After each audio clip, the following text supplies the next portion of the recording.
سب سے پہلے جو بدگمان ہوا وہ یہ شیطان ہوا. اور اس کو بدگمانی کیا ہوئی کہ یہ جو آ گیا ہے نا، یہ مجھے میرے مقام سے، میرے منصب سے، میرے عہدے سے، یہ جو میں نے اتنی عبادت کر کے، ریاضت کر کے، اتنی مشقت کر کے میں جس مقام پہ پہنچا ہوں، یہ مجھے میرے مقام سے گرا دے گا.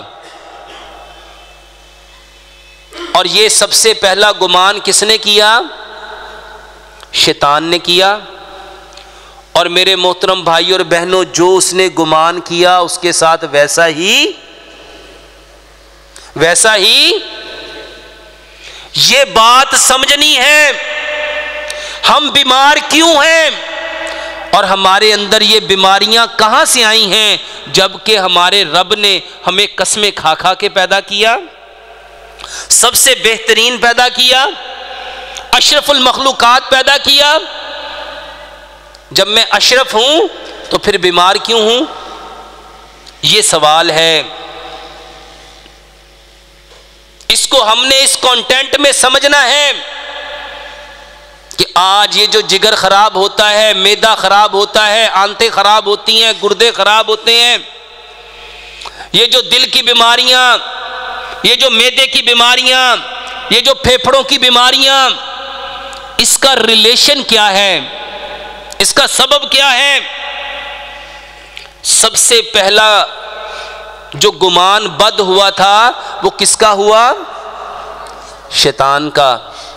اور میرے محترم بھائی اور بہنوں، جو اس نے گمان کیا اللہ نے اس کے ساتھ ویسا ہی معاملہ کر دیا. اب شیطان کو سمجھ آ گئی کہ جب میں نے اس آدم کے بارے میں گمان کیا تھا کہ اس کی وجہ سے مجھے میرے مقام سے، اس کا نام عزازیل تھا،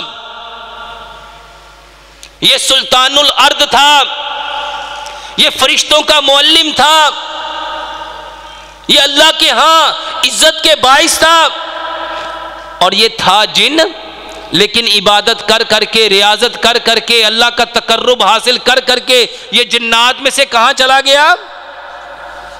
میرے محترم بھائی اور بہنوں، اس بات کو سمجھ لو، جس کا گمان بد ہوا وہ اپنے اصل مقام اور منصب سے گر جائے گا. اور آج ہر انسان اپنے اصل منصب سے، اصل مقام سے، اصل حیثیت سے گر چکا.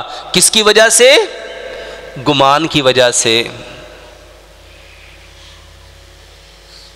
آج ہر شخص کا جو گمان ہے، سب سے پہلے اللہ کے بارے میں ہمارا کیا گمان ہونا چاہیے تھا؟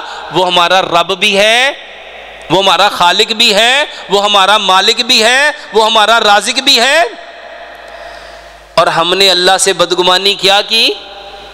ہم نے اللہ کی جگہ پہ مشکل کشا، حاجت روا، بگڑی بنانے والے، کام سنوارنے والے اپنے اپنے اللہ کے مقابلے میں کھڑے کر دیے.